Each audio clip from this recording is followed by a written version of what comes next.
ถึงสิ่งมีชีวิตในเทพนิยายชนิดนี้เชื่อว่าไม่มีใครไม่รู้จักแน่ค่ะและเรื่องราวของพวกเขาก็ใกล้จะเข้าโรงด้วยฝีมือของดิสนีย์อีกแล้วด้วยเรื่อง The Little Mermaid ใช่แล้วค่ะเรากำลังพูดถึงนางเงือกนั่นเอ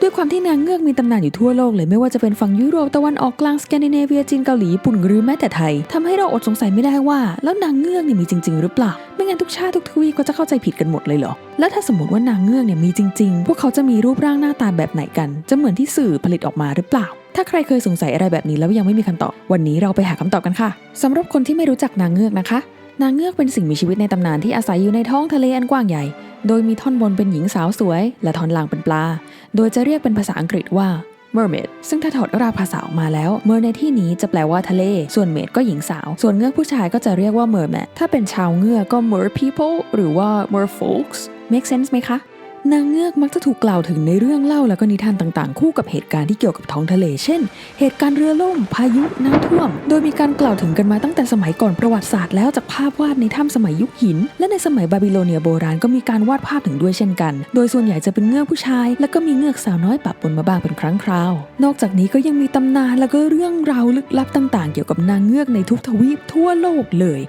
ไม่ว่าจะเป็นในยุโรปตะวันตกยุโรปตะวันออกสแกนดิเนเวียเอเชียตะวันออกอย่างญี่ปุ่นจีนเกาหลีเอเชียตะวันออกเฉียงใต้อย่างไทยอินโดฟิลิปปินส์หรือตะวันออกกลางอย่างอินเดียอาหรับไปจนถึงทวีปแอฟริกาอเมริกานิวซีแลนด์คือทั่วโลกจริงๆอะค่ะโดยนางเงือกในแต่ละพื้นที่ก็จะมีรูปร่างหน้าตาแล้วก็เรื่องเล่าแตกต่างกันไปอย่างที่จีนเนี่ยแทนที่ท่อนบนเขาจะเป็นมนุษย์อย่างที่เราเข้าใจกันก็ดันมีแค่หัวที่เป็นมนุษย์ค่ะแล้วตัวเป็นปลาลองนึกภาพดูก็สยองไม่เบานะค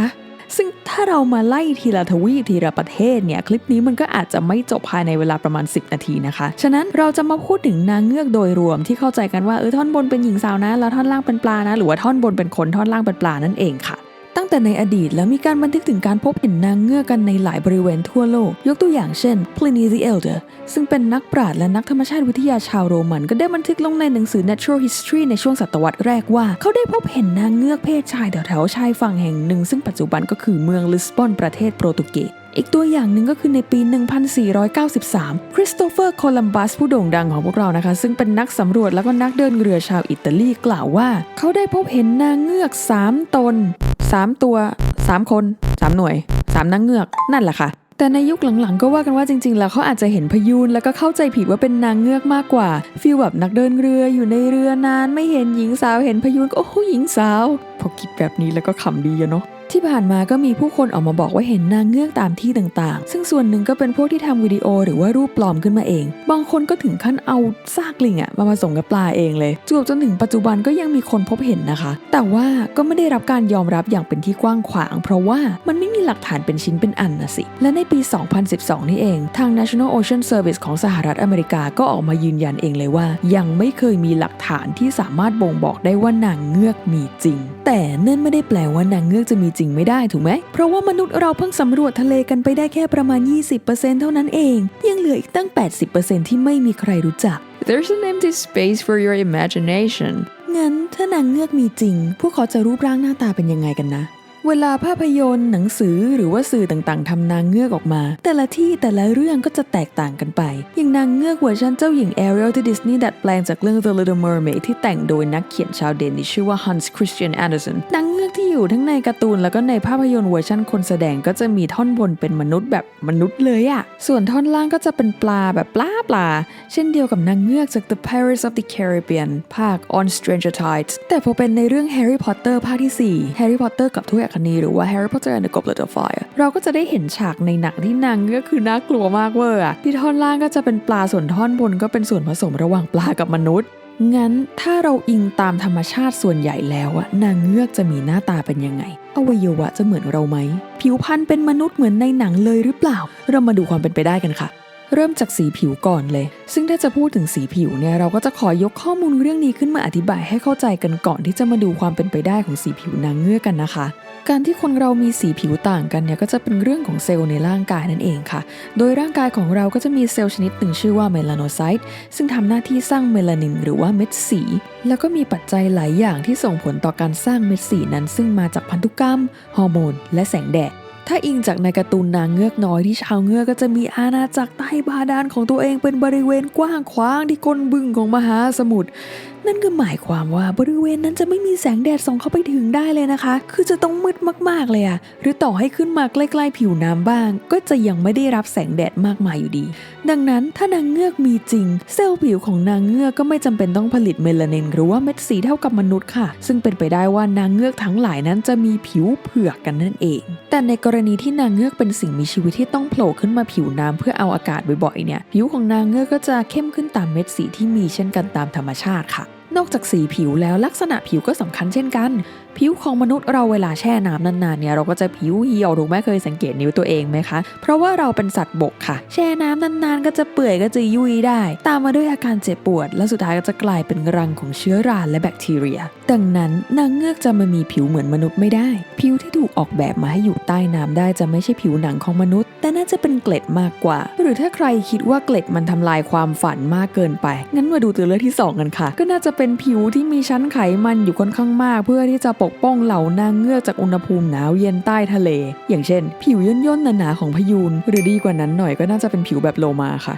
แค่ผิวก็ฝันสลายมาลายสิ้นแล้วยังอยากฟังต่อกันไหมคะถ้าใครไหวก็ไปต่อกันเลยค่ะและอันนี้จึงเป็นคำตอบของรูปร่างของนางเงือกไปในตัวด้วยเพราะถ้าผิวหนาๆย่นๆแบบพยูนแล้วเนี่ยก็ลองนึกภาพเป็นพยูนมีผมนั่นแหละค่ะลืมภาพสาวงามนูดครึ่งตัวไปได้เลยพูดถึงผิวไปแล้วก็ต้องมาผมบ้างนางเงือกที่เราเห็นในสื่อต่างๆกันเนี่ยมักจะมีผมยาวสลวยแต่ในความเป็นจริงนางเงือกที่อาศัยอยู่ใต้ทะเลก็ไม่น่าจะมีเส้นผมหรือว่าเส้นขนที่ยาวสลวยเป็น Miss Universe แบบนั้นเพราะว่ามันจะเป็นน้ำหนักที่ถ่วงการเคลื่อนไหวในน้ำซะมากกว่าดังนั้นถ้านางเงือกจะมีผมจริงๆแล้วเนี่ยก็น่าจะมีประปรายประมาณสิงโตทะเลหรือว่าแมวน้ำเท่านั้นเองว้ายนางเงือกสกินเฮดมาต่อกันที่มือนะคะแน่นอนว่าในเมื่อเงือกเป็นสิ่งมีชีวิตที่อยู่ใต้น้ำเป็นหลักแล้วดังนั้นจะมามีมือเหมือนมนุษย์ที่แยกออกมาเป็น5 นิ้วชัดๆเลยก็คงจะไม่สมเหตุสมผลกับวิวัฒนาการของสัตว์น้ำดังนั้นมือของนางเงือกก็น่าจะมีพังผืดเชื่อมระหว่างนิ้วเพื่อซัพพอร์ตการเคลื่อนไหวใต้น้ำแทนครีบมากกว่าค่ะส่วนหา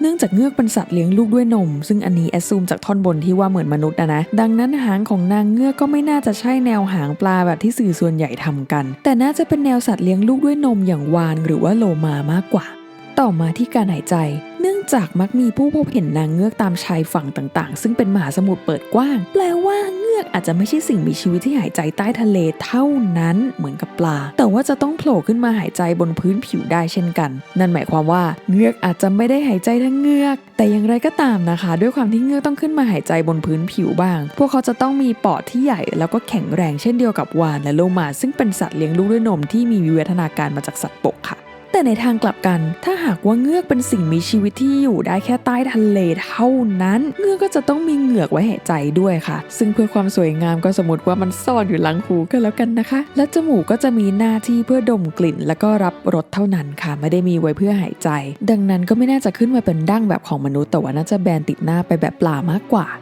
ว้ายนี่ลอร์ดโวลเดอมอร์ปะเนี่ยมาต่อที่เรื่องฟันและอาหารถ้าอิงว่าเงือกมีลักษณะคล้ายมนุษย์ฉะนั้นการมีฟันหน้าเป็นฟันตัดและฟันกรามไว้บดเขียวแปลว่าเงือกเป็นสิ่งมีชีวิตที่กินทั้งพืชและสัตว์และแน่นอนถึงแม้ว่าในการ์ตูนนางเงือกน้อยที่ดิสนีย์ทำขึ้นมาจะมีฉากที่แอเรียลตกใจกับซีฟู้ดในวังแล้วแต่ในความเป็นจริงเงือกก็น่าจะกินปลาเป็นอาหารนี่แหละค่ะไม่ต้องคิดอะไรมากเลยค่ะสิ่งมีชีวิตมันต้องอยู่รอดอะสุดท้ายก็คือเรื่องเสียงและการสื่อสารค่ะเงือกในสื่อต่างๆมักจะรู้ภาษามนุษย์กันอยู่แล้วในขณะที่ถ้าเป็นเงือกในชีวิตจริงเนี่ยก็ไม่น่าจะรู้ภาษามนุษย์ได้ถูกไหมเพราะว่าวิวัฒนาการของเงือกที่ตีว่าเป็นสัตว์เลี้ยงลูกด้วยนมแล้วเนี่ยแปลว่าเงือกมีบรรพบุรุษเป็นสัตว์บกตั้งแต่หลายล้านปีที่แล้วและบรรพบุรุษเหล่านั้นก็ค่อยๆอพยพลงน้ำกันแล้วก็มามีวิวัฒนาการต่อกันในน้ำดังนั้นในช่วงเวลาที่มนุษย์มีวิวัฒนาการกับเนิดขึ้นมาบนโลกเนี่ยเงือกก็น่าจะอยู่ในน้ำกันหมดแล้วทั้ง2สปีชีส์ไม่น่าจะได้มาเจอกันแน่ๆส่วนอวัยวะในการสื่อสารก็จะเป็นวิวัฒนาการที่เกิดขึ้นในน้ำซึ่งน้